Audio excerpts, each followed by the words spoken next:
Truck, and this is Mat Matters, where we talk about all things yoga. I'm coming to you today from Orleans Yoga and Pilates in Orleans on the Cape, and I want to talk to you a little bit about building strength for inversions.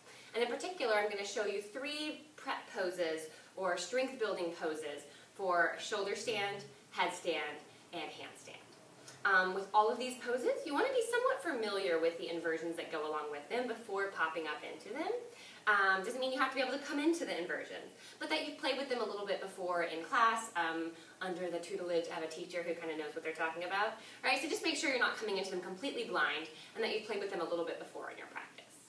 The idea behind all 3 of these inversions is that they allow you to, or these inversion prep poses, is that they allow you to begin building the strength that's needed for the inversions and allow you to get familiar with being in a pose similar to the inversion without yet having to worry about the balancing element and all of the mental elements of these poses, right? Because the inversions are very scary for a lot of us and bring up a whole set of issues for many of us.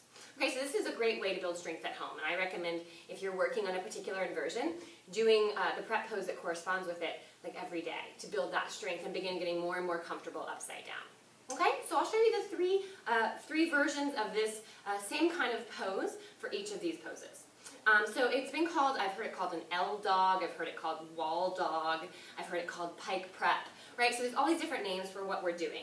But it's basically coming into a piked version of the inversion against the wall, which is why I'm set up this way today. Okay, so we'll start with headstand, the most basic of these inversions. The way you would come into this pike prep for headstand is that you are bringing your forearms to the mat, elbows underneath the shoulders, making that little basket with your hands, bringing the top of your head to the mat, and then coming into a dolphin here with your forearms on the floor and your head on the floor. From this shape, you begin to walk one leg up the wall and then the other. And you're working to come to a pike so that your legs are parallel to the floor. Press the feet into the wall here, pull the belly in, and breathe, pressing down through the forearms. If you want to take it deeper, you can lift one leg up at a time. Breathing, flexing through the foot, and then the other leg. You want to be mindful that in this position, you don't ever take the opposite leg off the wall, because for most of us, we'll fall backwards. So that's the headstand version. Obviously enough, the other 2 versions are very similar. Forearm stand version is this time the forearms come to the floor, parallel, elbows underneath the shoulders. So you're coming onto the forearms, spreading fingers wide, curling the toes under. Might have to adjust your stance a little bit here. And then once again, you're walking the legs up the wall. Belly pulling in, finding that pike position, and maybe playing with lifting one leg up at a time. Same thing goes in this version. Press down through the forearms, lift out of the shoulders, pull the belly in. Last but not least, handstand. Same exact thing. Hands to the floor. You may have to walk out a little bit further here. Spread your fingers wide, shoulder width apart. Come into down dog with your heels on the wall. My head is in the way. And then from here, begin to walk one leg up and then the other. And again, you want to try to find that L shape. Belly pulling in.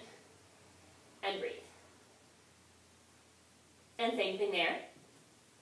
You can lift one leg if you like, or you just stay there and breathe. If you're not sure about kind of where you should set up in relation to the wall, sorry, I'm all out of sorts.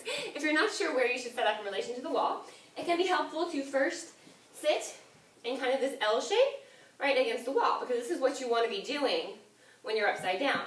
You can put one of your hands here to kind of show where you were, and then set up, right? So that's helpful.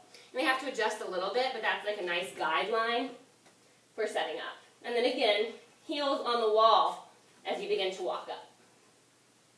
And you can play with lifting that leg, keep the breath flowing, and breathe. So there you have it. Really simple. I mean, simple, kind of, right?